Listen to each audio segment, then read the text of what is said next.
TV big డిబేట్కి స్వాగతం.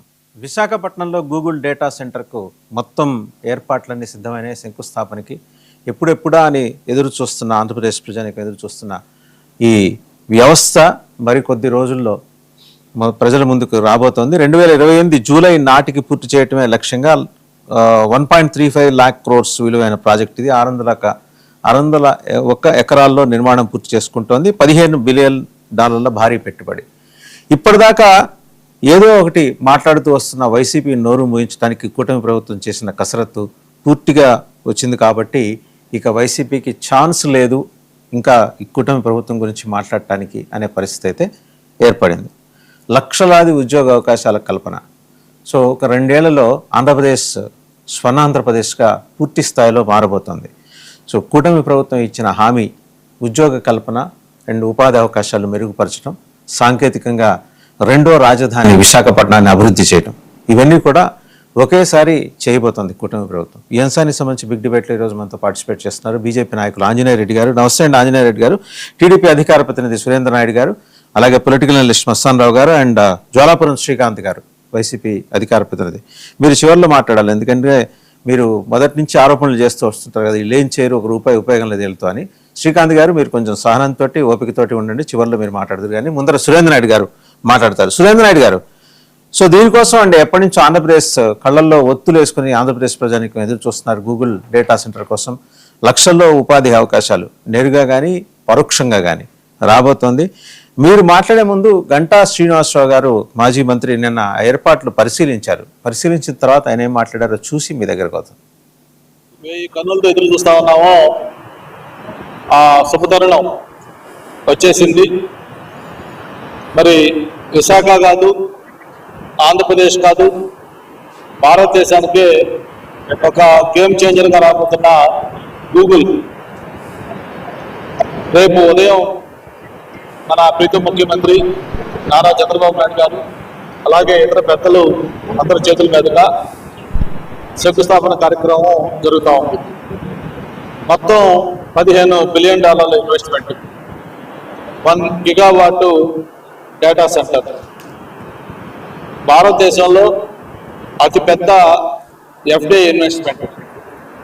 After independence ఒక single organisation నుంచి ఇంత పెద్ద మొత్తంలో విదేశీ పెట్టుబడులతోటి మన దేశంలో ఒక కార్యక్రమం జరగడం ఇదే మొట్టమొదటిసారి. మన విశాఖ నగరం ఏదైతే ఉందో ఒకప్పుడు చిన్న పోర్ట్ సిటీ, అటువంటిది భవిష్యత్తులో ఒక డేటా సెంటర్గా, ఒక ఏఐ హబ్గా మారబోతున్న క్షణం ఇది. ఒక నగరం తన చరిత్రను తనే తిరిగి రాసుకుంటున్న ఒక శుభగడిలేవి. ఇది చెప్పాలంటే ఒక రకమైన పూర్తి ఆర్థిక విప్లవానికి నాంది పలుకుతున్న సంఘటన. 1000 కన్నులతో ఎదురు చూస్తా ఉన్నామో ఆ శుభతరుణం. రైట్, చూశారు కదా సురేంద్ర నాయుడు గారు, 1000 కన్నులతో ఎదురు చూస్తున్నామన్నారు గంటా శ్రీనివాసరావు గారు. 1000 కన్నులు కాదు, ఇన్ఫాక్ట్ లక్షలాది మంది ఆంధ్రప్రదేశ్ ప్రజానికం, కోట్లాది మంది ప్రజానికం ఎదురు చూస్తున్నారు. సో ఈ మొత్తానికి శుభ గడియ రానే వచ్చింది. ఉపాధి కల్పనకి సంబంధించి ఇప్పటి వరకు కూటమి ప్రభుత్వానికి ఎదురైన ఒక సవాల్ని అధిగమించే ఒక మెగా ఎక్సర్సైజ్ మొదలు కాబోతోంది. చెప్పండి. దేవన్ గారు, ముందుగా మీకు, అదేవిధంగా ప్యానల్లో ఉన్నటువంటి పెద్దలు మస్తాన్ రావు గారికి, పెద్దలు ఆంజనేయ రెడ్డి గారికి, సోదరుడు శ్రీకాంత్ గారికి, అదేవిధంగా 99 వీక్షిస్తున్నటువంటి ప్రేక్షకులకు అందరు కూడా శుభోదయము.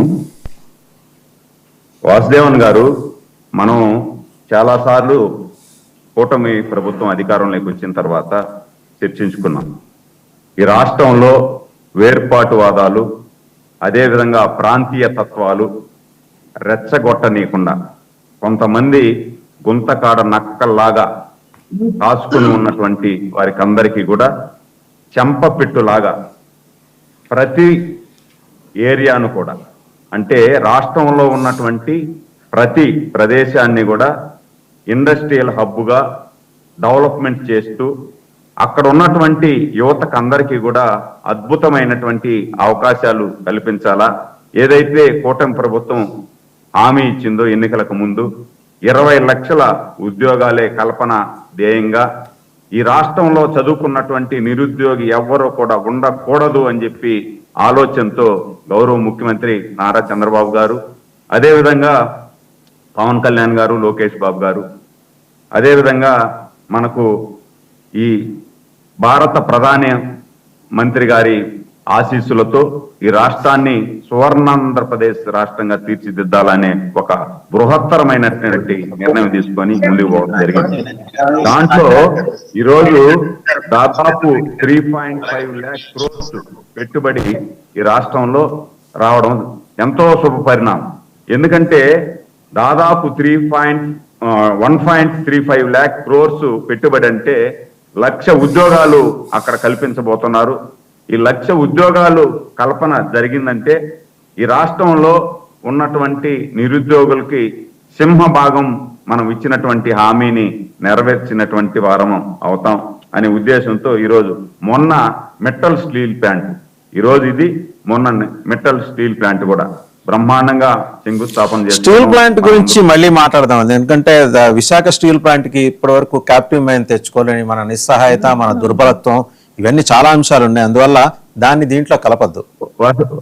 ఓకే వాసుదేవన్ గారు, దాంతో పాటు సాఫ్ట్వేర్ హబ్ గా ఒక ఆంధ్రప్రదేశ్ కు ఆర్థిక రాజధానిగా ఎవరైతే ఈ రాష్ట్రంలో గత 5 సంవత్సరాలలో రాజధానిగా మనం విశాఖను అద్భుతంగా డెవలప్ చేసేస్తాము అని చెప్పి వేర్పాటు వాదాన్ని సృష్టించి అక్కడ ఉన్నటువంటి ఋషికొండను గుండు కొట్టించి 600 కోట్ల రూపాయలు వెచ్చించి అక్కడ ఏది కూడా డెవలప్మెంట్ చేయకుండా చేసినారో వాళ్ళందరికీ కూడా కనువిప్పుగా నేను ఇక్కడ ఎవరిని కూడా విమర్శించదలుచుకోవాలా. ఎందుకంటే ఒక శుభ పరిణామం జరుగుతా ఉంది. రాష్ట్రంలో ఉద్యోగ అవకాశాలు కల్పన ధ్యేయంగా ముందుకు పోతాను. ఒక పక్క సంక్షేమం, ఇంకొక పక్క అభివృద్ధి, వీటన్నిటినీ కూడా సమపాలలో ఈ రాష్ట్రాన్ని ముందుకు తీసుకెళ్లి డబుల్ ఇంజిన్ సర్కారు ఉంటే ఏ రాష్ట్రమైనా కూడా అభివృద్ధిలో శరవేగంగా వెళుతుంది అనే దానికి ఒక బ్రాండ్ అంబాసిడర్ గా ఆంధ్రప్రదేశ్ ను నిలపాలా అని చెప్పి గౌరవ ముఖ్యమంత్రి నారా చంద్రబాబు నాయుడు గారు వేస్తున్నటువంటి అడుగులు ఈ రాష్ట్రంలో ఉన్నటువంటి 5 కోట్ల మంది ప్రజానీకం 5 కోట్ల కన్నులతో ఎదురు చూసినటువంటి క్షణం ఈరోజు వచ్చింది. దీంట్లో దీన్ని చేసుకుంటూనే ముందుకు వెళ్తూనే ఈరోజు నిన్న మొన్న కొంతమంది మాట్లాడుతున్నారు, అంటే క్రెడిట్ స్టోరీ అని చెప్పి. జగన్మోహన్ రెడ్డి గారు ఏదైతే గూగుల్ డేటా సెంటర్ వచ్చింది అని అనౌన్స్ చేసిన సందర్భంలో మీరందరూ కూడా వినుంటారు, పెద్దలు కూడా వినుంటారు. ఏం మాట్లాడారు సార్? గూగుల్ డేటా సెంటర్ అంటే అదేమన్నా పెద్ద ఇదే, ఒక డబ్బా వస్తుంది, ఆ డబ్బాలో ఇదేదో పెడతారు, పోతారు, వస్తారు, అదేందో పెద్ద ఇది విషయం లాగా మాట్లాడుతున్నారు అన్నాడు. తర్వాత మళ్ళీ ఏమన్నాడు, గూగుల్ డేటా సెంటర్ అంతా నేనే మాట్లాడేసినాను, నేనే తెచ్చేసినాను గూగుల్ డేటా సెంటర్ను అని చెప్పేసి మాట్లాడినాడు. అంటే ఆయనలో ఉన్నటువంటి పరిపక్వత, అంటే ఆ నాలెడ్జి అనేది లేమి పక్కంగా కనిపిస్తా ఉంది. ఏదైనా ఒక మాటకు కాన్స్టెంట్ గా ఉండకుండా ఈ విధంగా మాట్లాడడం కరెక్ట్ కాదు.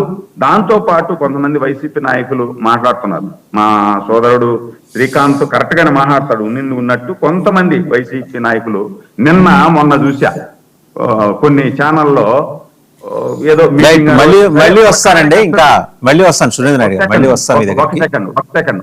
ఒక సెకండ్ కంప్లీట్ చేస్తా. వాళ్ళ కార్యకర్తలను ఉచ్ఛేదపరిచేదానికి పార్టీ ఎట్లా పాతాళలోకానికి వెళ్ళిపోయింది, పార్టీని నువ్వు ఉచ్ఛేదపరిచేదానికి మాట్లాడుకోవచ్చు, కానీ మాట్లాడే పద్ధతి అనేది కూడా కొంచెం ఉండాలి. అసలు పేరే చెప్పేదానికి వాళ్ళ పాపాన్ని కాలేకపోతారు. మీరు కాసేపు ఆగండి, ఆంజనేయ రెడ్డి గారి దగ్గరికి వెళ్దాం. ఆంజనేయ రెడ్డి గారు, సో గూగుల్ డేటా సెంటర్ ఏర్పాటుకు సంబంధించి పరస్పర భిన్నమైన వాదనలు ఇంతకుముందు చూసాం. అంటే